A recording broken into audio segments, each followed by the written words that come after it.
आइए साथियों, दोस्तों, मित्रों, आप सभी का जेके कंपटीशन सेंटर में हार्दिक स्वागत है। मैं जगदीश कुमार आज आपके लिए जैव विज्ञान से संबंधित बहुत ही महत्वपूर्ण टॉपिक है जो विकासवाद है उससे संबंधित प्रश्न लेकर आए हैं। क्योंकि लेमार्क है, डार्विनवाद है, हुग्रो डी ब्रीज है, या आपका हक्सले है, स्पेंसर है, बालेस है, इत्यादि से संबंधित जो मुख्य प्रश्न बनते हैं प्रत्येक एग्जाम में, उनसे संबंधित प्रश्नों को लेकर आए हैं। आइए देखते हैं पहला प्रश्न क्या है।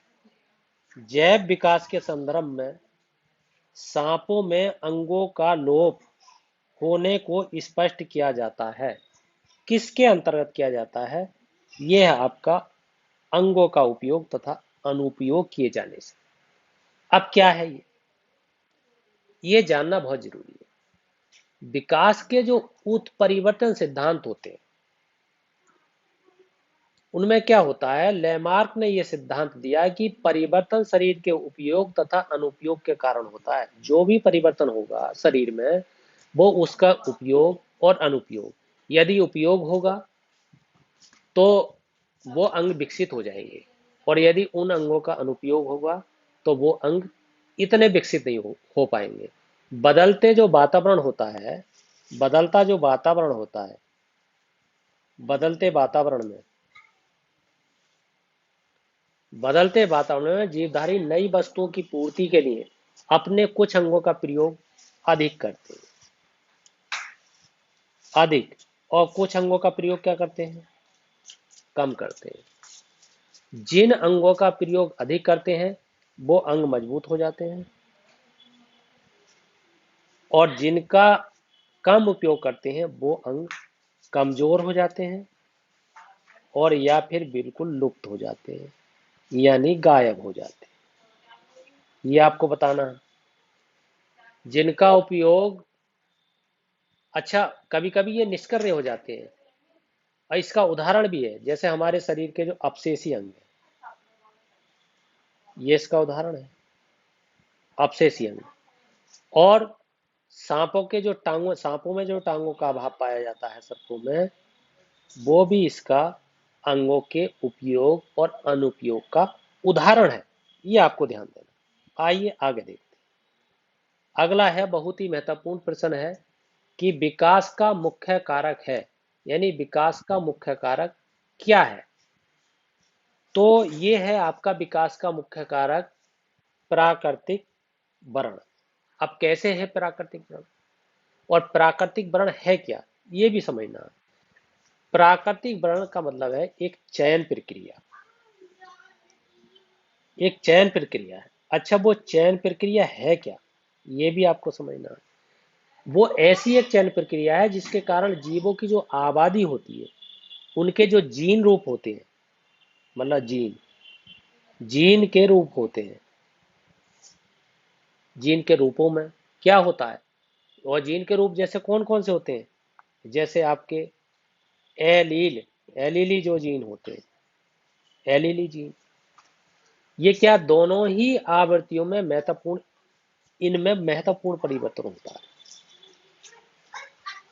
महत्वपूर्ण परिवर्तन, ये आपको ध्यान देना है। कहने का तात्पर्य यह है कि प्राकृतिक वर्ण, जिसे प्राकृतिक चयन कहते हैं, अंग्रेजी में जिसे आपका नेचुरल सिलेक्शन कहते हैं, एक ऐसी प्रक्रिया है जिसके कारण जीवों की जो आबादी होती है, उसके जीन रूप जो होते हैं, उसके एलीली जीन होते हैं, उनमें जो है महत्वपूर्ण परिवर्तन होने प्रारंभ हो जाते हैं। यही एक विकास का मुख्य कारक है। ये आपको ध्यान देना है। अच्छा, ये टॉपिक बहुत महत्वपूर्ण है, क्योंकि साथियों कोई भी एग्जाम है, भारत का कोई भी एग्जाम है, यूपी का कोई भी एग्जाम है, अगर जीव विज्ञान से संबंधित कोई प्रश्न पूछा जाना है तो ये एक ऐसा टॉपिक है कि इससे प्रश्न पूछा जाना अनिवार्य है। एग्जाम आपका चाहे कोई भी हो, पीसीएस का हो, आईएएस का हो, टेट का हो, सी टेट का हो, या आपका एसएससी जीडी का हो, या यूपी ट्रिपल एससी का हो, कोई भी एग्जाम हो, लोअर 2 में भी इससे संबंधित बहुत बार प्रश्न पूछे गए। आइए आगे देखते हैं।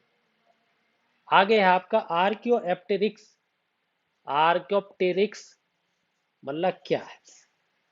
इसमें आपको ये एक जुरेसिक युग का क्या है, एक सर्व पुरातन पक्षी है जुरेसिक युग का। है क्या, इसके जीवाश्म कब मिले, अगर इस बारे में आए तो ये 1500 जो करोड़ है,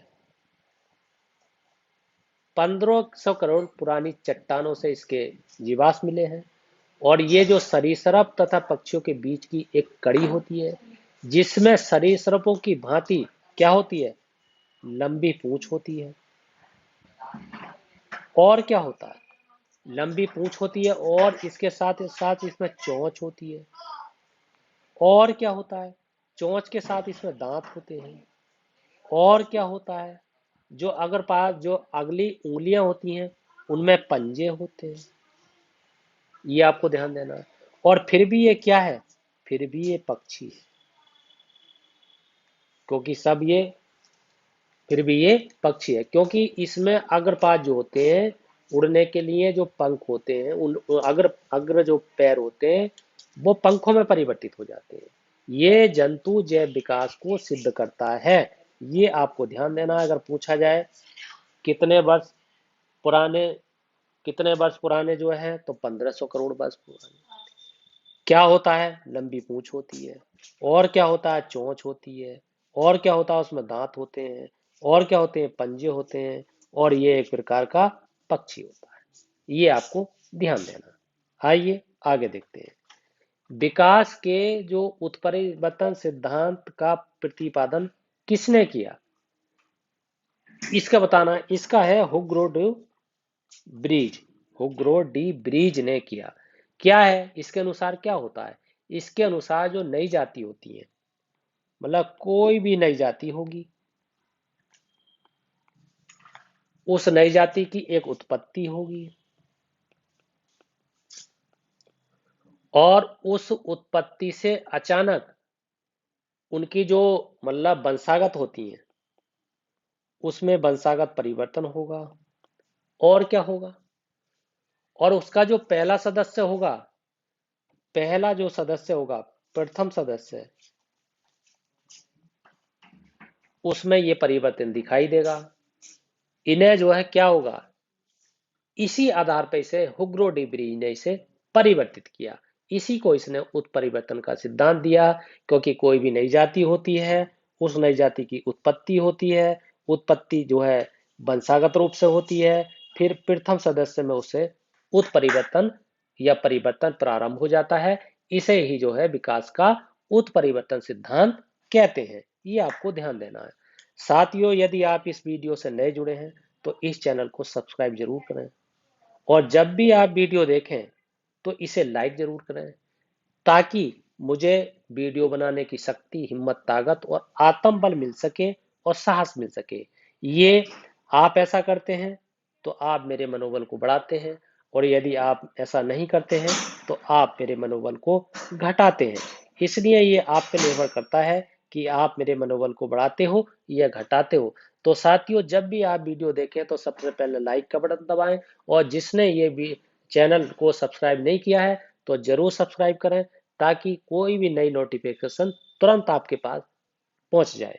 आइए आगे देखते हैं। अगला है, विकास का सिद्धांत किसने प्रतिपादित किया। अब ये विकास के सिद्धांत की बात है, तो ये किया आपने डार्विन ने। विकास का सिद्धांत क्या है, चार्ल्स, अच्छा पहले तो ये आता है डार्विन कहाँ के थे। इस तरीके का भी प्रश्न कई बार आया, तो आपको ध्यान देना ये इंग्लैंड के थे। ये आपको ध्यान देना। अच्छा, इंग्लैंड के थे। इन्होंने कौन सा सिद्धांत प्रस्तुत किया, तो आपका उत्तर होगा डार्विनवाद। डार्विनवाद का सिद्धांत किया। और क्या होगा, डार्विनवाद को क्या कहते हैं, यह भी पूछा जा सकता है। तो आपका उत्तर होगा प्राकृतिक वर्णवाद। प्राकृतिक वर्णवाद कहते हैं। ये आपको ध्यान देना है। और इनकी एक पुस्तक भी है, और इन्होंने उस पुस्तक में मतलब प्राकृतिक जो चुनाव है और उससे जातियों की उत्पत्ति कैसे होती है, इसके बारे में बताया। और वो पुस्तक 1859 ईस्वी में प्रकाशित हुई। और पुस्तक का नाम क्या है, पुस्तक का अगर नाम पूछा जाए तो पुस्तक का नाम है प्राकृतिक चुनाव द्वारा चुनाव द्वारा जातियों की उत्पत्ति, जातियों की उत्पत्ति, ये डार्विन की पुस्तक का नाम है। ये आपको ध्यान देना है। अगला है, पृथ्वी पर सबसे पुराना जीव कौन सा है? नीलहरी शैवाल है। अच्छा, नीलहरी शैवाल सबसे पुराना है। ये क्या होता है? ये एक ऐसे जीव होते हैं, मतलब एक ऐसा कहना चाहिए, ये प्रथम ऐसे जीव हैं, प्रथम ऐसे जीव हैं जिनसे क्या हुआ है, जिन्होंने सूर्य के प्रकाश से, सूर्य के प्रकाश से क्या किया है, और सूर्य का प्रकाश होगा और जल का उपयोग होगा, जल के उपयोग से, जल के उपयोग से क्या किया है, भोजन का निर्माण किया है, भोजन का निर्माण किया है, निर्माण करना प्रारंभ किया है। और इस प्रक्रिया से उत्पन्न हुई ऑक्सीजन जो होती है, ऑक्सीजन गैस जो होती है, वो वायुमंडल में फैलने लगती है, जो अन्य जीवों के विकास में सहायक सिद्ध होती है, महत्वपूर्ण होती है, मुख्य होती है, लाभकारी होती है। ये आपको ध्यान देना है।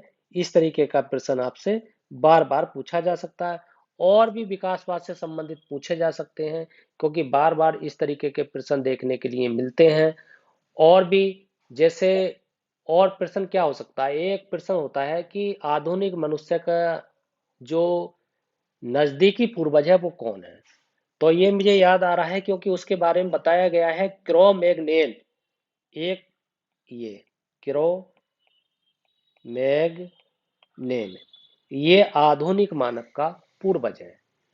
इसने क्या है, इसे क्या कहते हैं, इसका नाम जो है आपको होमोस, जो होमोसोपियंस है, वो अंतिम सीधा पूर्वज था, जो आधुनिक मानव की एक उपजाति थी। ये आपको ध्यान देना है।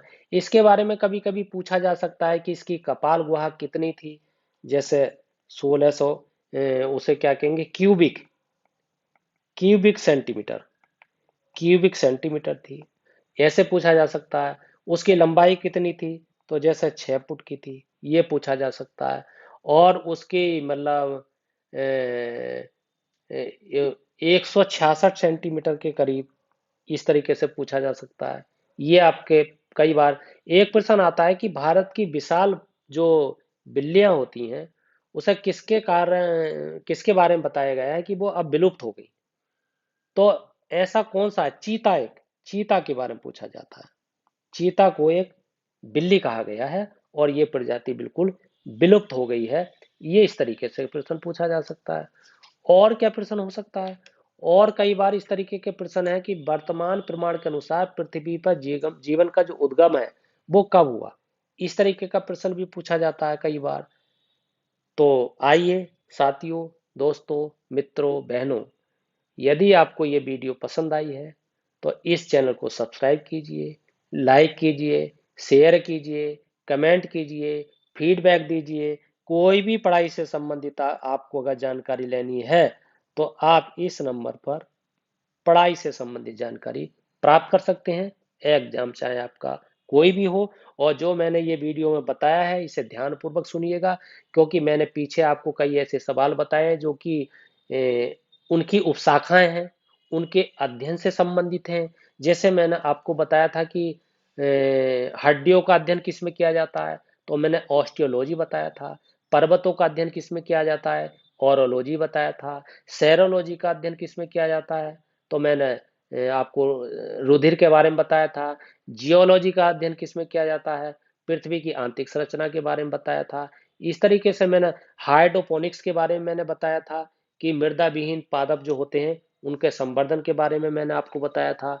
और मैंने पीछे बताया था जैसे एपीकल्चर है, उसमें शहद का उत्पादन होता है। हार्टिकल्चर है, उसमें पुष्प एवं फूलों का उत्पादन होता है। सेरिकल्चर है, उसमें कच्चे रेशम का उत्पादन होता है। फ्लोरिकल्चर है, उसमें सजावट के जो फूल होते हैं उनका उत्पादन होता है। उसके बारे में मैंने आपको बताया था। मैंने एग्रीकल्चर के बारे में बताया था जिसमें फसल संपदन के बारे में होता है।